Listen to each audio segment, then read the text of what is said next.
Dear students, कक्षा 9 विषय सामाजिक विज्ञान, पाठ नंबर 3 चुनावी राजनीति। पर देखिए, असल जीवन में चुनाव के बारे में ऐसा नहीं होता। दुनिया भर के सभी नेताओं को अन्य देशों के दुनिया भर के जितने भी नेता हैं उन सबको अन्य पेशे यानी अन्य धंधा या रोजगार के लोगों के समान आगे बढ़ने की या अपना कैरियर बनाने की इन नेताओं में भी चिंता रहती है।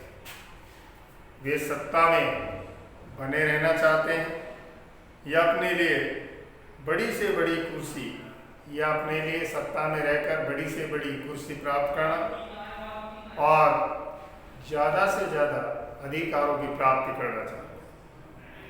संभव है कि उनके अंदर लोगों की सेवा करने की भावना, ऐसा माना जाता है कि उनके अंदर लोगों की सेवा करने की जो भावना है, सिर्फ इसी भावना के भरोसे वो चीज़ों को छोड़ना, इसी भावना के भरोसे इन चीज़ों को छोड़ना एक जोखिम का काम है, खतरे का कार्य है।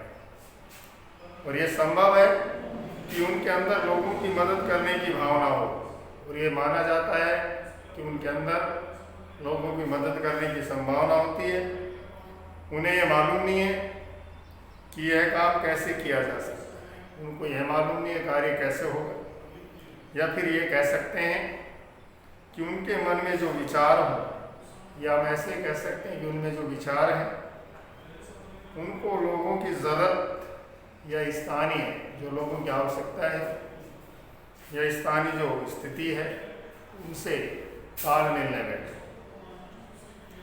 ऐसे हम इन वास्तविकताओं का सामना, जो ये वास्तविकताएं हैं, इनका सामना कैसे करते हैं। एक तरीका तो राजनेताओं के, एक तरीका तो यह है कि जो राजनेता हैं इनके ज्ञान और चरित्र में बदलाव, इनका जो ज्ञान है, इनका कैरेक्टर है, इसमें बदलाव और सुधार लाने का, इनके चरित्र में बदलाव लाने का एक तरीका है।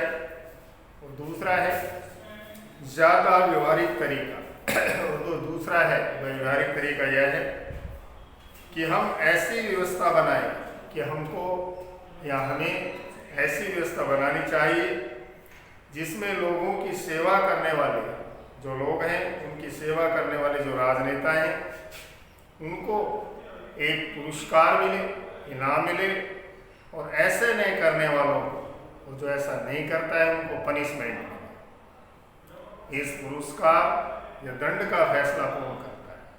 ये जो पुरस्कार है या जो दंड है, इसका निर्णय या फैसला, रिजल्ट कौन बनाता है?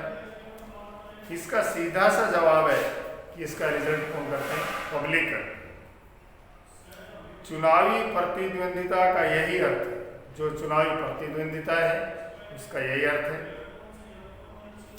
नियमित चुनावी मुकाबले का, जो नियमित चुनावी मुकाबला है, इसका लाभ राजनीतिक दल और नेताओं को मिलता है। इसका जो लाभ है राजनीतिक दल और नेताओं को मिलेगा। वे जानते हैं अगर उन्होंने लोगों की इच्छा के अनुसार, वे ऐसा जानते हैं कि उन्होंने लोगों की इच्छा के अनुसार मुद्दों को उठाया, मामलों को उठाया, तो उनकी लोकप्रियता, वो लोग की लोकप्रियता है बढ़ेगी और अगले चुनाव में उनकी जीत की संभावना भी बढ़ेगी।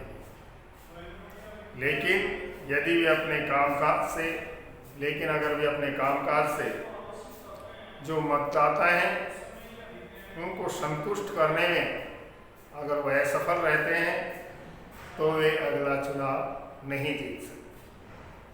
इस तरह यदि कोई राजनीतिक पार्टी, तो इस प्रकार हम कह सकते हैं कोई भी राजनीतिक पार्टी सिर्फ सत्ता में आने की इच्छा से, जो सत्ता में आने की जिसकी इच्छा से वो इसी से आगे आई है, तो भी उसे मजबूरन या उसे मजबूर होकर जनता की सेवा करनी पड़ती है।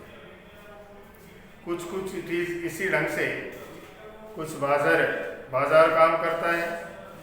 भले ही कोई दुकानदार सिर्फ अपने फायदे को सोचता हो, कोई दुकानदार है वह मात्र अपना फायदे को सोचता है, तो उसे मजबूरन ग्राहक को अच्छा सौदा देना पड़ता है, तो उसे ग्राहक को पेवर, शुद्ध और उत्तम क्वालिटी का सामान ग्राहक को प्रदान करना पड़ता है।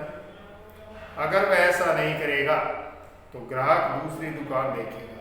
अगर वह ऐसा नहीं करता है तो ग्राहक दूसरी दुकान तलाश करेगा।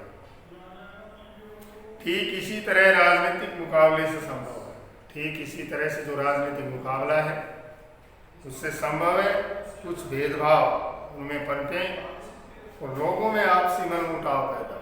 वो जो लोग हैं उनमें आपस में मनमुटाव पैदा हो, लेकिन अंत में इससे राजनीतिक दल है या उसके जो नेता हैं लोगों की सेवा के लिए बाध्य होते हैं, मजबूर होते हैं या उनको बाध्य किया जाता है। अब है पॉइंट, चुनाव की हमारी प्रणाली क्या है। हमारी चुनाव की प्रणाली क्या है कि हमारे यहाँ जिसको सबसे ज़्यादा वोट मिलते हैं उसे ही विजयी घोषित किया जाता है।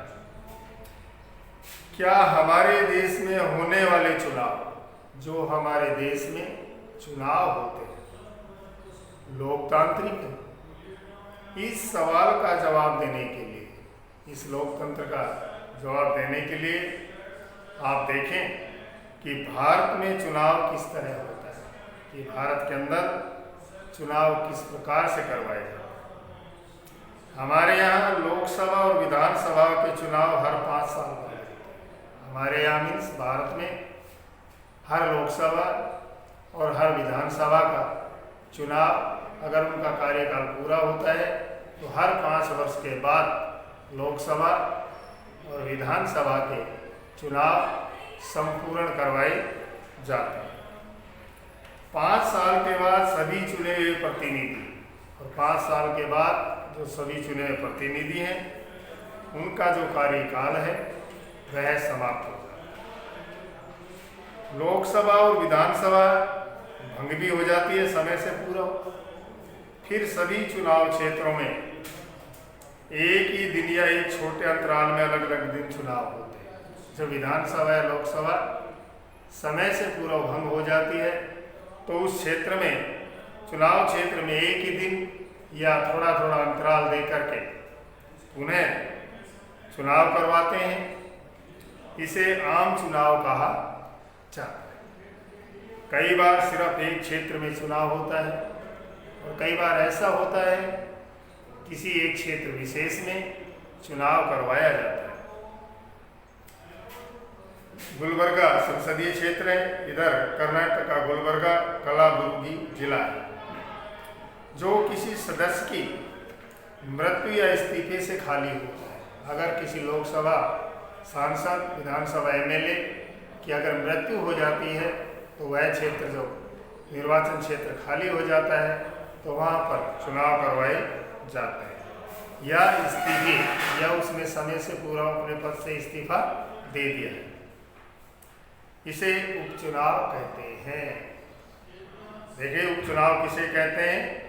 जो किसी सदस्य की मृत्यु या इस्तीफे से जो पद खाली हो जाता है इसे, और वहाँ पर जो चुनाव करवाया जाता है उसे हम उपचुनाव कहते हैं। इस अध्याय में हम आम चुनाव पर ध्यान केंद्रित करेंगे। देखिए, चुनाव क्षेत्र आपने पढ़ा कि हरियाणा के लोगों ने, आपने पढ़ा था कि जो हरियाणा के लोग हैं 90 विधायकों का इन्होंने चुनाव किया। संभव है, आपने सोचा होगा कि हरियाणा में विधानसभा की 90 सीटें हैं, और संभव है आपने सोचा कि उन्होंने ऐसा कैसे किया होगा। क्या हरियाणा का हर व्यक्ति सभी 90 विधायकों के लिए वोट देता है? नहीं, अपने अपने निर्वाचित क्षेत्र से। शायद आपको मालूम है कि ऐसा नहीं होता है, क्योंकि अपने देश में हम क्षेत्र विशेष पर, जो अपना देश है उसमें हम जो क्षेत्र विशेष होता है उस पर आधारित जो प्रतिनिधित्व है इसकी प्रणाली से काम करते हैं, और चुनाव के उद्देश्य से देश को अनेक निर्वाचन क्षेत्रों में बांट दिया जाता है और इन्हें हम निर्वाचन क्षेत्र कहते हैं। निर्वाचन क्षेत्र चुनाव को कई प्रदेश की या कई सीमाओं में या क्षेत्रों में जब इसको बांट दिया जाता है तो हम इसे क्या कहते हैं?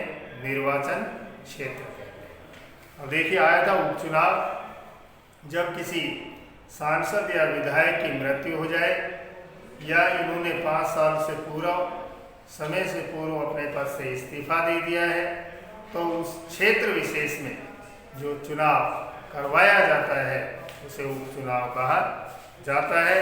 और चुनाव के उद्देश्य से देश को जो अनेक क्षेत्र हैं उनमें बांट दिया जाता है, इन्हें निर्वाचन क्षेत्र कहते हैं। तो आज कक्षा 9th में आज के लिए आपका यहीं तक का निर्वाचन क्षेत्र है। और आगे देखिए, कल हम आपको ये जो निर्वाचन क्षेत्र है कैसे होता है, क्यों होता है, किस आधार पर होता है, इसकी चर्चा हम कल आपको निश्चित समय पर आपको करवाएंगे। आज की क्लिप में इतना ही, आगे कल।